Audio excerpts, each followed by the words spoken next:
மயிலாப்பூர் மாதவ பெருமாள் கோயில் அருகே அமித்ஷா வருகிறார் என்று கசிந்திருக்கும் ஐட்டினரி கூறுகிறது. அந்த பகுதியில் தான் குருமூர்த்தி இருக்கிறார் என்பது பலரும் அறிந்த ரகசியம்.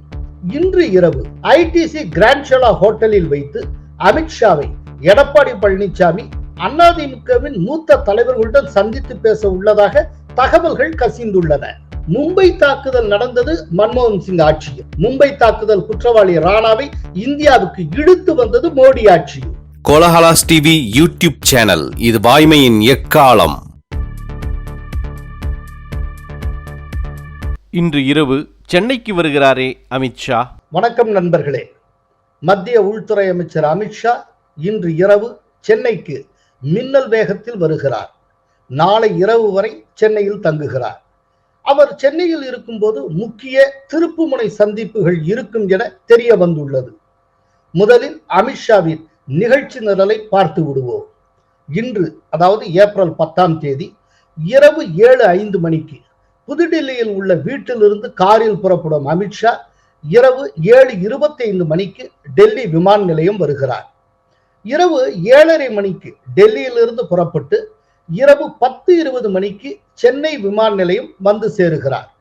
இரவு 10:25 மணிக்கு சென்னை விமான நிலையத்திலிருந்து புறப்பட்டு இரவு 10:40க்கு சென்னை ஐடிசி கிராண்ட் ஷோலா ஹோட்டலுக்கு வந்து தங்குகிறார். நாளை வெள்ளிக்கிழமை காலை 10 மணி முதல் மாலை 4:20 மணி வரை ஐடிசி கிராண்ட் ஷோலாவில் பாரதிய ஜனதா கட்சி நிர்வாகிகளை சந்தித்து பேசுகிறார்.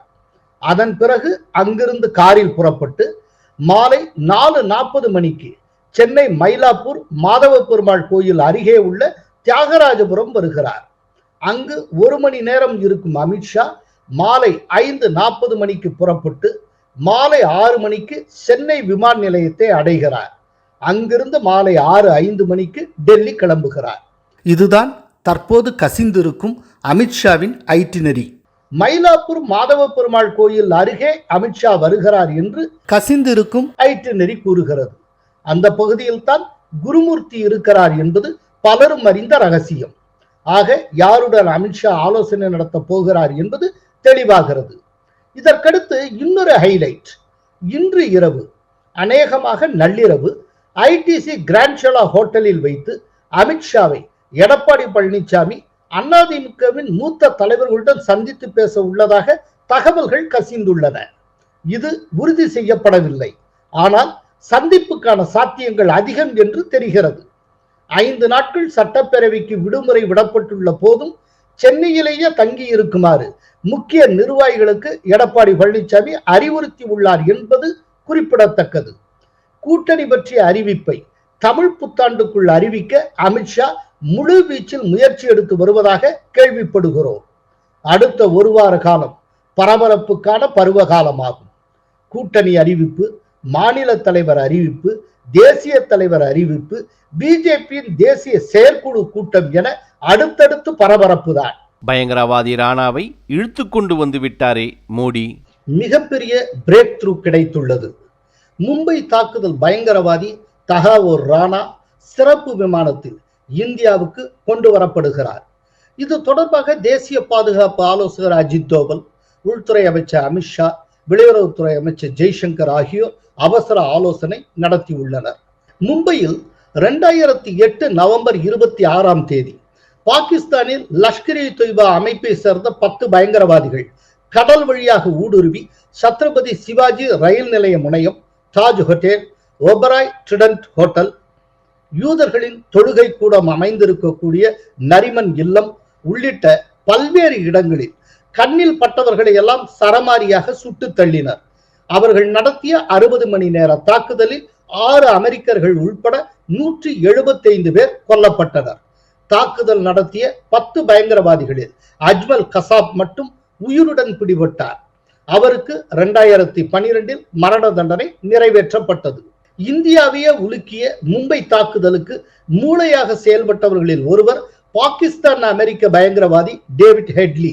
அவரது நெருங்கிய கூட்டாளி தஹாவூர் ராணா. கனடா குடியுரிமை பெற்ற பாகிஸ்தான் வம்சாவளியான ராணா மும்பை தாக்குதலுக்கு பல்வேறு வழிகளில் உடந்தையாக இருந்தார். ராணாவின் குடியேற்ற ஆலோசனை சேவை நிறுவனத்தின் போர்வையில் தான் மும்பையில் உளவு நடவடிக்கைகளில் டேவிட் ஹெட்லி ஈடுபட்டார். ராணாவுக்கும் லஷ்கர்-இ-தொய்பா அமைப்புக்கும் தொடர்புள்ளது என்பது முக்கிய குற்றச்சாட்டாகும். மும்பை தாக்குதலை திட்டமிடுவதற்காக மும்பையின் தாஜ்மஹால் ஹோட்டலில் சில நாட்கள் தங்கியிருந்து நோட்டமிட்டதாகவும் ராணா மீது குற்றம் சாட்டப்பட்டது. இந்தியாவால் தேடப்படும் குற்றவாளியாக அறிவிக்கப்பட்ட ராணா 2009ஆம் ஆண்டு ஒரு டேனிஷ் நாளேட்டின் அலுவலகத்தை தாக்கிய குற்றத்துக்காக 14 ஆண்டுகள் சிறை தண்டனை விதிக்கப்பட்டு லாஸ் ஏஞ்சல்ஸ் சிறையில் அடைக்கப்பட்டிருந்தார். இந்நிலையில் அமெரிக்க சிறையில் இருந்த ராணாவை இந்தியாவுக்கு நாடு கடத்த அமெரிக்க அரசிடம் மத்திய அரசு 2019 டிசம்பர் 4ஆம் தேதி கோரிக்கை விடுத்தது. 1997ஆம் ஆண்டு இந்தியாவுக்கும் அமெரிக்காவுக்கும் இடையே கையெழுத்தான குற்றவாளிகளை நாடு கடத்தும் இருதரப்பு ஒப்பந்தத்தின்படி ராணாவை இந்தியாவுக்கு நாடு கடத்த முந்தைய ஜோ பைடன் நிர்வாகம் ஒப்புதல் தந்தது. இந்த நடவடிக்கைக்கு எதிராக கலிபோர்னியா மாகாண நீதிமன்றத்தில் ராணா வழக்கு தொடுத்தார். ஆனால் அந்த வழக்கை தள்ளுபடி செய்த நீதிமன்றம் ராணாவை நாடு கடத்த உத்தரவிட்டது. இதை எதிர்த்து இல்லினாய்ஸ் மாகாணத்தில் உள்ள மேல்முறையீட்டு நீதிமன்றத்தில் ராணா தாக்கல் செய்த மேல்முறையீட்டு மனுவும் தள்ளுபடி செய்யப்பட்டது. இதனை மறு ஆய்வு செய்ய கோரி அமெரிக்க உச்ச நீதிமன்றத்தில் ராணா வழக்கு தொடுத்தார். ஜனவரி 21ஆம் தேதி ராணாவின் மறு ஆய்வு மனுவை பரிசீலித்த அமெரிக்க உச்ச நீதிமன்றம் ஒரே வரியில் பெட்டிஷன் டினைடு என்று கூறி தள்ளுபடி செய்தது. அத்துடன் அவரை இந்தியாவிடம் ஒப்படைக்கவும் உத்தரவிட்டது. இதன் மூலம் இந்தியாவுக்கு ராணா நாடு கடத்தப்படுவது உறுதியானது. இந்நிலையில் கடந்த பிப்ரவரி மாதம் அமெரிக்கா சென்றிருந்த பிரதமர் மோடி அந்நாட்டு அதிபர் ட்ரம்பை சந்தித்து பேசினார். அப்போது செய்தியாளர்களுக்கு பேட்டியளித்த ட்ரம்ப் தகாவூர் ராணா இந்தியாவில் விசாரணையை சந்திக்க வேண்டும் என்று தெரிவித்தார். Today I'm pleased to announce that my administration has approved the extradition of one of the plotters and one of the very evil people of the world, and having to do with the horrific 2008 Mumbai terrorist attack, to face justice in India. So he's going to be going back to India to face justice. ஆனாலும் விடாத கருப்பாக அமெரிக்க உச்ச நீதிமன்றத்தை துரத்திய ராணா பிப்ரவரி 27ஆம் தேதி அவசர மனு ஒன்றை தாக்கல் செய்தார். அதில் எனக்கு பார்க்கின்சன் நோய், சிறுநீர் பை புற்றுநோய் உள்ளிட்ட பிரச்சனைகள் உள்ளன.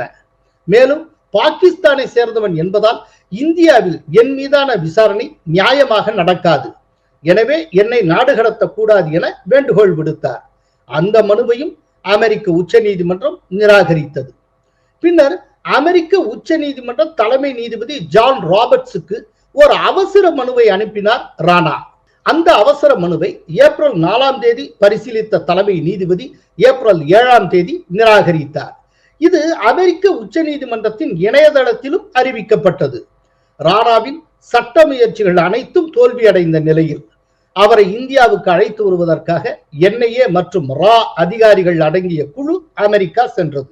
அந்த குழுவிடம் ஏப்ரல் 8ஆம் தேதி செவ்வாய்க்கிழமை கலிபோர்னியாவில் வைத்து ராணா ஒப்படைக்கப்பட்டார்.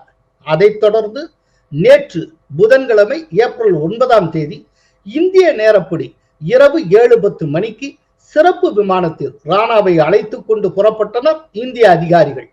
அந்த விமானம் இன்று நண்பகல் டெல்லி வந்தடையும். இந்தியாவுக்கு வந்ததும் டெல்லி நீதிமன்றத்தில் ராணா ஆஜர்படுத்தப்படுவார். பின்னர் நீதிமன்ற உத்தரவின்படி அவர் சிறையில் அடைக்கப்படுவார். இது தொடர்பாகத்தான் தேசிய பாதுகாப்பு ஆலோசகர் அஜித் தோவல், மத்திய உள்துறை அமைச்சர் அமித்ஷா, வெளியுறவுத்துறை அமைச்சர் ஜெய்சங்கர் ஆகியோர் நேற்று அவசர ஆலோசனை நடத்தினர். இங்கு ஒன்றை கவனிக்க வேண்டும். மும்பை தாக்குதல் நடந்தது மன்மோகன் சிங் ஆட்சியில். மும்பை தாக்குதல் குற்றவாளி ராணாவை இந்தியாவுக்கு இழுத்து வந்தது மோடி ஆட்சியில். இந்த விஷயத்தில் காங்கிரஸ் ஒரு துரும்பை கூட கிள்ளி போடவில்லை என்பதை நினைவில் கொள்ள வேண்டும். இந்திய வங்கிகளை ஏமாற்றிவிட்டு வெளிநாட்டில் பதுங்கி இருக்கும் பொருளாதார குற்றவாளிகளுக்கும் இதே கதி விரைவில் ஏற்படும். நன்றி, வணக்கம். கோலஹலாஸ் டிவி யூடியூப் சேனல், இது வாய்மையின் எக்காலம்.